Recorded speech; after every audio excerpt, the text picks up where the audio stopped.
ओम नमः शिवाय। हर हर महादेव।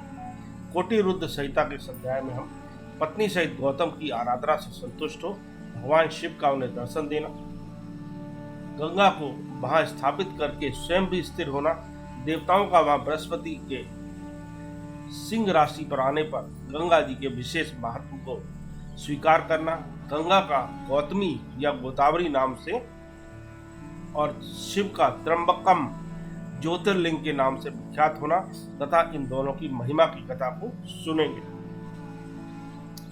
सूत जी कहते हैं, पत्नी सहित गौतम ऋषि के इस प्रकार आराधना करने पर संतुष्ट हुए भगवान शिव शिवा और प्रमथ गणों के साथ प्रकट हो गए। तदंतर प्रसन्न हुए कृपा निधान शंकर ने कहा, महामुने, मैं तुम्हारी उत्तम भक्ति से बहुत प्रसन्न हूँ, तुम कोई वर मांगो। उस समय महात्मा शंभु के सुंदर रूप को देखकर आनंदित हुए गौतम ने भक्ति भाव से शंकर को प्रणाम करके उनकी स्तुति की। लंबी स्तुति और प्रणाम करके दोनों हाथ जोड़कर वे उनके सामने खड़े हो गए और बोले, देव, मुझे निष्पाप कर दीजिए। भगवान शिव ने कहा, मुने, तुम धन्य हो, तुम धन्य हो, कृतकृत्य हो और सदा ही निष्पाप हो। इन दुष्टों ने तुम्हारे साथ छल किया। जगत के लोग तुम्हारे दर्शन से पाप रहित हो जाते हैं, फिर सदा मेरी भक्ति से तत्पर रहने वाले तुम क्या पापी हो। मुने, जिन दुरात्माओं ने तुम पर अत्याचार किया है वे ही पापी, दुराचारी और हत्यारे हैं, जिनके दर्शन से दूसरे लोग पापिष्ट हो जाएंगे। वे सब के सब कृतधन हैं, उनका कभी उद्धार नहीं हो सकता। महादेव जी की यह बात सुनकर महर्षि गौतम मन ही मन बड़े विस्मित हुए।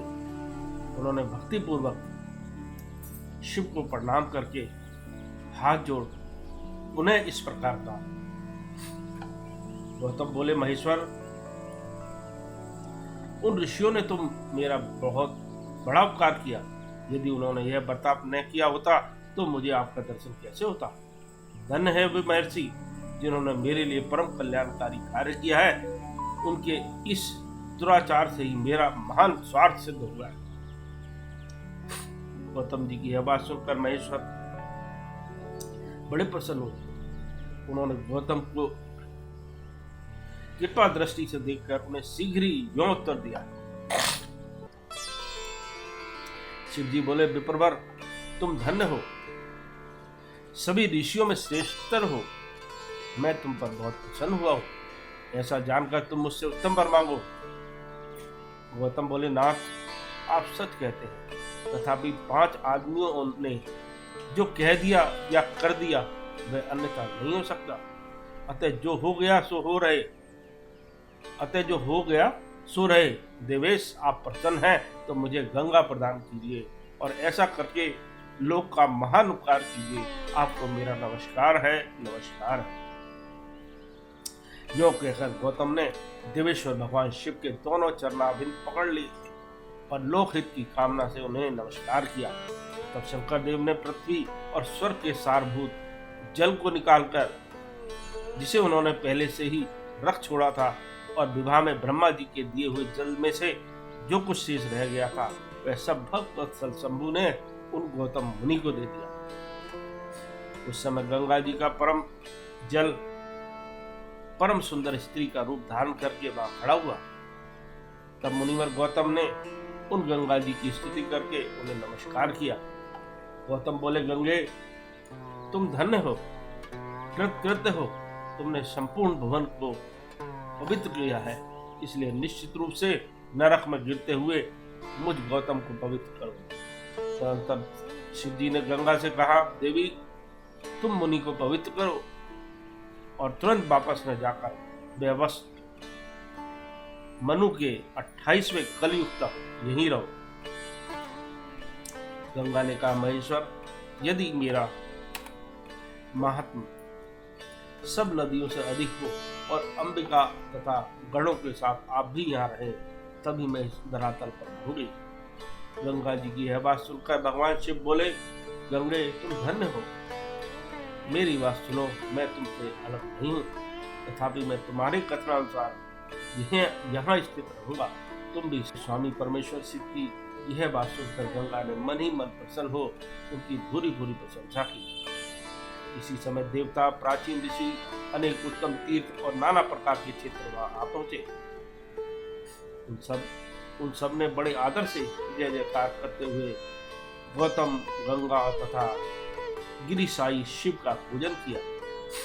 तदनंतर उन सब देवताओं ने मस्तक झुका, हाथ जोड़कर उन सबकी प्रसन्नता पूर्वक स्तुति की।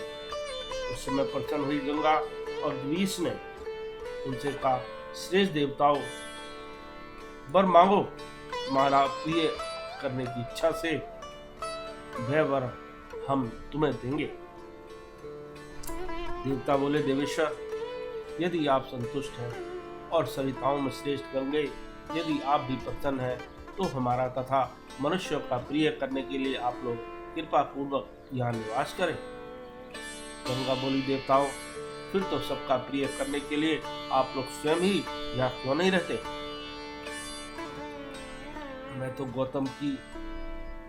गौतम जी के पाप का प्रक्षालन करके जैसे आई हूँ उसी तरह लौट जाऊंगी।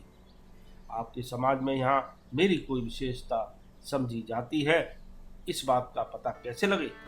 यदि आप यहाँ मेरी विशेषता सिद्ध कर सकें तो मैं अवश्य यहाँ रहूंगी, इसमें संशय नहीं है।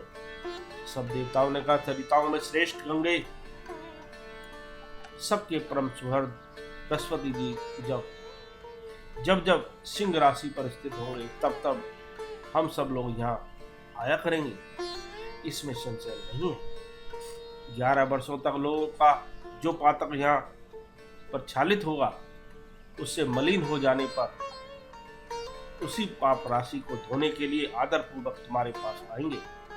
हमने यह सर्वथा सच्ची बात कही है। शरीद्रे महादेवी अतः तुमको और भगवान शंकर को समस्त लोगों पर अनुग्रह तथा हमारा प्रिय करने के लिए यहाँ नित्य निवास करना चाहिए।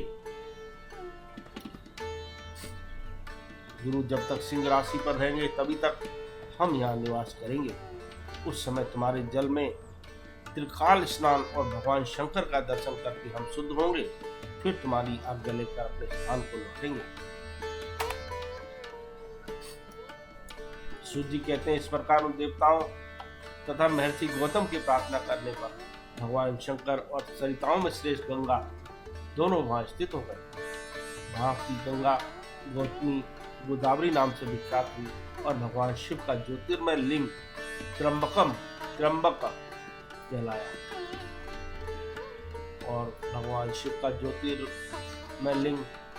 कहलाया।